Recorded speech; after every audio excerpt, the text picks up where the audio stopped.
Hello everyone, summer వచ్చేసిందంటే చల్లగా తినాలనిపించింది కదా. అలాగే పిల్లలు కూడా రోజు ఏదో ఒకటి అడుగుతూనే ఉంటారు, ఐస్ క్రీమ్ కావాలి, జ్యూస్ కావాలని చెప్పేసి. ఇప్పుడు వాటర్ మిలన్తో అయితే ఐస్ క్రీమ్ చేస్తున్నాను. చాలా సింపుల్గా ఉండిద్ది, టేస్టీగా కూడా ఉండిద్ది. ముందుగా వాటర్ మిలన్ని కొంచెం కూల్ అవ్వనివ్వాలి. ఫ్రిడ్జ్లో పెట్టుకున్న తర్వాత చిన్న పీసెస్గా కట్ చేసుకొని మిక్సీ జార్లో కట్ చేసుకున్న వాటర్ మిలన్ని, అలాగే 4 టేబుల్ స్పూన్ షుగర్ ప్లేస్లో బెల్లం కూడా యూస్ చేయొచ్చు.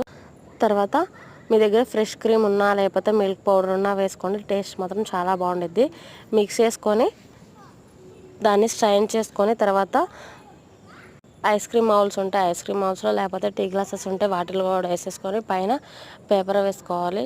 సిల్వర్ పేపర్ వేసుకొని డీప్ ఫ్రిడ్జ్లో 6 to 8 hours పెట్టేసుకొని రిమూవ్ చేసుకుంటే ఎంతో టేస్ట్ అయిన వాటర్ మిలన్ ఐస్ క్రీమ్ అయితే రెడీ.